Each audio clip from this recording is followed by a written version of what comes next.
this seems like so blunt, but it is true, and it shaped a lot about how I feel about my approach to process and everything. Maybe I am not even capable of executing the thing that I'm thinking to the degree that I imagine it. I was watching your interview with Michelle Obama. I know that right before that interview, you were flying into Burbank. I first woke up to them being like, actually, we're all clear. To wake up and hear actually we're all clear makes me wonder what I missed when I was asleep. Yeah. And so they're like, actually, we're all clear. Okay. We're going to be landing in Burbank. And then I was like, oh, I must be dreaming this because Burbank is the plan. And then they're like, actually, we misunderstood. There's no visibility, which is, I guess, the opposite of all clear. And then they were like, we're going to be diverting to Ontario. I fall asleep again. And they didn't make the distinction that Ontario wasn't Canada. There wasn't anyone in my row. So I didn't have anybody to talk to ask. Man. And I didn't want to just yell, is this Canada? And I just couldn't help but wonder what your mental state must have been. Yeah. And am I going to miss talking to Michelle Obama on her podcast? I didn't think so much about being in Canada as the missing talking to Michelle Obama part. That was like top of mind. So yeah, I also feel like with travel, I don't end up thinking about it the way that people might think that I do. Like for me, it's up to me to get the ticket and to get on the plane. But after that, I'm like, yeah, it's in their hands. You know what I mean? Like, it's like where am I? I have no idea. Maybe I'm over San Francisco. Maybe when I was flying back from North Carolina this weekend, we got diverted to Baltimore because LaGuardia grounded all the flights and wasn't accepting anybody in. So I just took a nap, and then I woke up, and the flight attendant was like, we're in Baltimore, welcome to Baltimore. And at first I thought it was a joke, because sometimes they joke that way where they're like, hey, welcome to Boston. No, I'm just kidding, we're in Cancun. You know, like, but she was serious. We were in Baltimore. Right. You land. Well, you're very zen about it. I mean, I'm assuming that means just because you have to travel so much that at some point you're just like, I know that I can't control. Yeah. I mean, I guess I could freak out about it, but I just don't know what that would help. And then that's how you get on the no-flight list. You're from Shreveport. Well, I grew up in Alexandria, but yeah, I went to college in Shreveport. And then you went from there to Chicago. Yes. Which, and you started doing stand-up there. Yeah, pretty much in Chicago. And I started doing stand-up in Chicago 9 years before that. Okay. And I was wondering if this is if it was the same as when I was there, where it was like doing open mics and doing stand-up in Chicago is like its own community, like more than any other city, where like you get your reps in real quick. Yeah. I mean, I think because in Chicago you could go a few different ways. So like in most cities, comedy's just comedy. Like, you know, if you say you do comedy, you can be more specific later. But I think in Chicago, a lot of the improvisers like really pride themselves on the improv that they do, and then they have their own sort of niche community and everything. Same thing goes for sketch. And so stand-up was almost like broken apart. Even though you had people who did everything, stand-up was almost like broken apart. So yeah, it very small world. Yeah, it's a city where very few people are actually artists, like paid artists all the time, to the point where they don't need like a day job. So like when I was there, I mean, I started doing it when I was 19, so I was going to school and working. So like I'd go to school, I would do mics all night, and then because I had to work at 4:30, I would just stay up. And then I would just go to work at the coffee shop at 4:30. When you're doing the hustle, when you're getting your reps in, you're doing multiple mics a night. Like sometimes in Chicago, especially, you got to do that. Yeah, it hurts so much. Like you sleep so little. Because I had a similar thing when I was working at the grocery store, and my shift was sometimes a 4 to noon or like a 5 to 1 or something. And then you're doing mics and shows all night. So it's like I would try to sleep. I'd sleep for like 2 hours. And that was rough. It was rough. That felt bad. Yeah. That was like even as people were talking to me the next day, I just felt like I was walking through water. Yeah, like even when you're like in your early 20s, like it's like you can only do that for so long before you burn out. Yeah, you need sleep. Yeah. It's unfortunate. But there is an element of Chicago. No one's gonna give you permission, and no one's out there looking for you, like to pay you to like do your art. So like you got to find. Like I was there for theater too, so it's like you have an idea, you find a storefront, and you do it. Yeah. You know, and I feel like in watching your approach to making things. It's like, look, I got this idea. I'm gonna make it, and I'm gonna put it out there, and I'm gonna do it on my terms. Yeah, I mean, I think even a bad version of the idea is still the idea. Like it's still existing.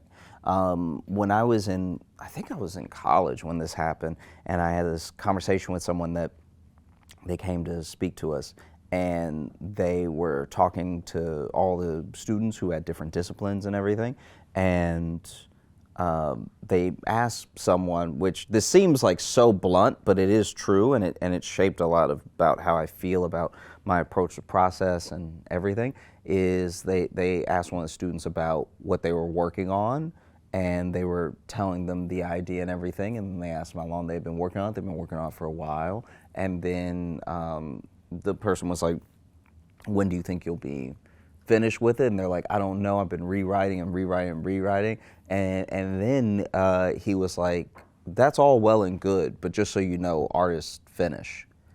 That was, you know what I mean? And as soon as I heard that, I was like, it's true, but it's also one of the bluntest, like harshest ways to put it, but it is just true. If you make something, even if it's not the ideal version of what you wanted to make, it at least exists. The thing that I think now gives me any pause is if I'm working in collaboration and I feel like the thing is worse because of someone else, that's where we get into like a battle. But if it's just me on my own, it's like, all right, maybe I am not even capable of executing the thing that I'm thinking to the degree that I imagine it, but it would still, at least it's on me, and then I can just make the thing work. And so, yeah, I try not to approach any project with like a certain level of hubris or anything that sort of gets you into trouble, but at the same time, it's like, if I know I can finish it, we're already sort of golden. And maybe it's just not the idea that I thought it would be. Maybe when I finish it, nobody cares. And it's like, all right, that is a possibility. You could care about something and work on it for a long time and then release it to people, and then people don't care. And it's like, that still makes sense because it was your dream. Right. I don't know if you ever had somebody tell you a dream they had when they wake up. Not exactly like titillating. You know what I mean? It's like, oh, okay, yeah, that didn't happen to you, and then it's over. Yeah, because that thing too is that unless you believe that like when you dream you actually go to a different dimension and are there. Yeah. Most of the time, someone, even when they're telling you that, it's like when they're like, so I was in my house, but it wasn't my house, and it's like, you've already lost me. Like it's like there's no grounded, there's no reality in it. The only time that it really gets me is when someone's dream is a read on them and their life, and then they tell you the dream and they still don't catch it. Right. That's crazy. Yeah. Like that's like, you know, like you'll talk about somebody who's like got a bunch of problems with his dad or something like that, and then he'll be like, I had this crazy dream that you know, I was in my childhood bedroom and my dad walked in, and then we started boxing, and then then I woke up. And I'm like, oh, you don't think that reflects anything in your everyday life? Like, that seems crazy that you would have the exact dream of what a psychiatrist probably tells you is going on in your head all the time. Right. It's as literal as it can be without being actually literal. And they're just like, yeah, I couldn't even tell you. Must have ate too much cheese before I went to bed. Yeah. Yeah. So then when you're putting stuff out, right, and then you're going back and you're like seeing how it's doing on YouTube or on social, what are you looking for as far as like details or tells that are like information that tell you how to approach the next set? I find, you know, there's obviously in the world and especially online, the people who are kind of like offering up an opinion without maybe finishing something or without like fully wanting to engage in it. But I would also say that a good portion, I've been very blessed, a good portion of the feedback that I get online is pretty earnest, and that's whether they like it or they don't. And so, you know, I think it's not a good idea to hold yourself to like metrics as far as numbers. I think that if I know that the set that I put out really meant something to someone, then that's enough for me to approach things in a similar way the next time that I'm writing or I'm working on something. I also think that because nobody can pinpoint all of the levers to pull for any form of virality, it's like maybe you hit it once in a lifetime, maybe you hit it once a week, and some of that is maybe up to your ability to engage and keep attention, but a lot of it is probably going to be luck and timing and like topic and stuff like that. And so while I always want anything I put out to perform well for the sake of the people that work with me and put so much into helping me as far as the edit and shooting it and everything, and I don't ever want to feel like I wasted their work. So it's like I want to do my best for the people that are at the show or the people that I'm producing the thing for, and then we deliver it, and you obviously hope that they like it as much as you intended when you first thought of the idea and first wrote all these things. But I think all of your success metrics, no matter what you do, if you're posting online, it needs to be something a bit more, in a weird way. I know that people have advertisers and people, but because I don't really